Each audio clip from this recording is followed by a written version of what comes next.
नमस्कार दोस्तों, इस वीडियो में हम बात करने वाले हैं अल्ट्रासाउंड इलास्टोग्राफी की। दोस्तों, अल्ट्रासाउंड इलास्टोग्राफी को फाइब्रोस्कैन के नाम से भी जाना जाता है, जो कि अल्ट्रासाउंड डिवाइस के ब्रांड का नाम है और यह लीवर की लोच यानी कि इलास्टिसिटी या कठोरता की जांच के लिए किया जाता है। इस परीक्षण में लो फ्रीक्वेंसी वाइब्रेशन को लीवर में भेजा जाता है और एक अल्ट्रासाउंड मशीन उस दर को मापती है और जिस दर से यह वाइब्रेशन लीवर से होकर गुजरती है।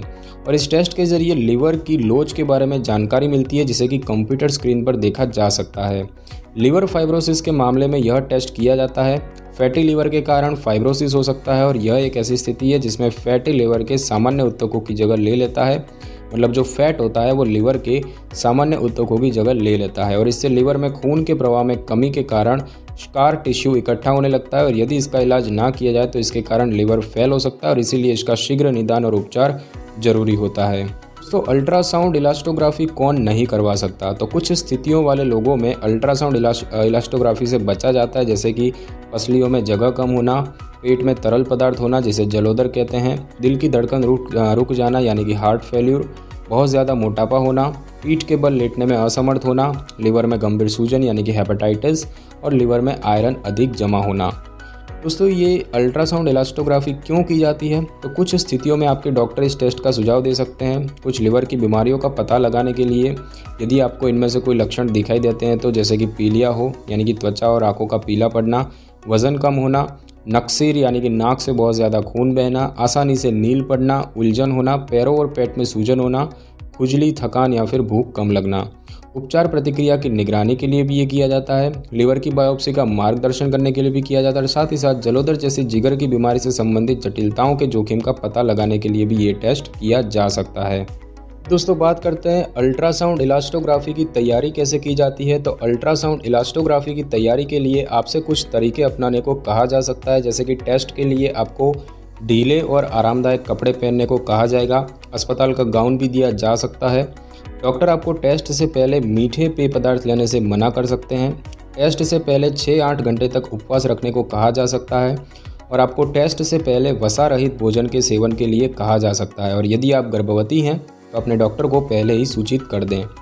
दोस्तों, अल्ट्रासाउंड इलास्टोग्राफी अब कैसे की जाती है, इसकी क्या प्रोसीजर है? तो डॉक्टर आपको टेस्ट के लिए टेबल पर लेटने के लिए कहेंगे, पेट का दाहिना हिस्सा खुला रखने के लिए कहा जाएगा और जिस हिस्से की जांच की जानी है उस पर पानी आधारित जेल फैला दिया जाता है और दाईं तरफ छाती की निचली दीवार में पसलियों के बीच जांच के लिए एक ट्रांसड्यूसर को रखा जाता है और यह ट्रांसड्यूसर ध्वनि तरंगें भेजता है जो कि लीवर तक पहुंचती है और वहां से वापस आती है। वापस आने वाली ध्वनि तरंगों को एक कंप्यूटर मापता है और उन्हें तस्वीर में बदल देता है। अल्ट्रासाउंड इलास्टोग्राफी में लगभग 30 मिनट का समय लगता है। तो अल्ट्रासाउंड इलास्टोग्राफी के दौरान कैसा लगता है? तो अल्ट्रासाउंड स्कैन के दौरान आपको कोई दर्द महसूस नहीं होगा, हालांकि आपके लीवर तक जाने वाली ध्वनि तरंगों को आप महसूस कर सकते हैं।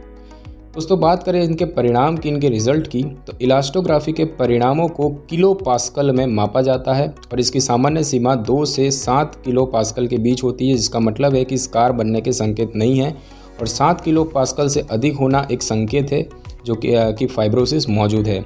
रेंज के आधार पर फाइब्रोसिस को विभिन्न चरणों में विभाजित किया जाता है, जैसे कि F0 यानी कि कोई स्कार नहीं है, F1 यानी कि शुरुआती फाइब्रोसिस, F2 यानी कि मध्यम स्तर का फाइब्रोसिस, F3 यानी कि गंभीर फाइब्रोसिस और F4 यानी कि एडवांस स्टेज का फाइब्रोसिस या फिर सिरोसिस। कुछ स्थितियां होती है जो कि फाइब्रोसिस दिखा सकती है, जैसे कि non alcoholic fatty liver disease, जो कि असामान्य चयापचय के कारण होने वाली स्थिति है। हेपेटाइटिस बी और हेपेटाइटिस सी हेपेटाइटिस वायरस के कारण होने वाले रोग हैं। अल्कोहल हेपेटाइटिस यानी कि शराब के अधिक सेवन के कारण होने वाली लीवर की बीमारी और साथ ही साथ पॉलीस्टैटिक लीवर, जो कि ऐसी स्थिति है जिसमें पित्त जैसे तरल पदार्थ का प्रवाह लीवर में अवरुद्ध हो जाता है। दोस्तों, बात करें इसके जोखिमों की और लाभ की, तो यह एक गैर आक्रामक इमेजिंग प्रक्रिया है और इस टेस्ट में किसी प्रकार के रेडिएशन का कोई जोखिम नहीं है। यह बायोप्सी की तुलना में लीवर के एक बड़े हिस्से को दिखाता है और इसे कराने का कोई ज्ञात जोखिम नहीं है। अब बात करें कि इसके बाद क्या होता है, तो टेस्ट के तुरंत बाद आप अपनी दैनिक गतिविधियों को फिर से शुरू कर सकते हैं और इसके लिए किसी विशेष सावधानी की आवश्यकता नहीं है। और अल्ट्रासाउंड इलास्टोग्राफी के साथ और कौन से टेस्ट किए जा सकते हैं? तो डॉक्टर विशेष स्थिति की पुष्टि करने के लिए अल्ट्रासाउंड इलास्टोग्राफी के साथ लीवर फंक्शन ब्लड टेस्ट या लीवर बायोप्सी भी करवा सकते हैं। और ध्यान रहे कि टेस्ट के परिणाम रोगी के नैदानिक स्थितियों से सहसंबद्ध यानी कि जुड़े होने चाहिए। यहाँ दी गई जानकारी शैक्षिक दृष्टिकोण से दी गई है और यह किसी भी डॉक्टर द्वारा सुझाए गए मेडिकल सलाह का विकल्प नहीं है। तो दोस्तों इस वीडियो में बस इतना ही। अगर आपको मेरी ये वीडियो अच्छी लगी हो तो वीडियो को लाइक और शेयर करें और कमेंट करना बिल्कुल भी ना भूलें। और अगर आप हमारे चैनल पर नए हैं तो चैनल को कर ले सब्सक्राइब और बेल आइकन के बटन को कर ले क्लिक, ताकि मेरी नई वीडियो की नोटिफिकेशन सबसे पहले आपको मिल सके। Thanks for your time.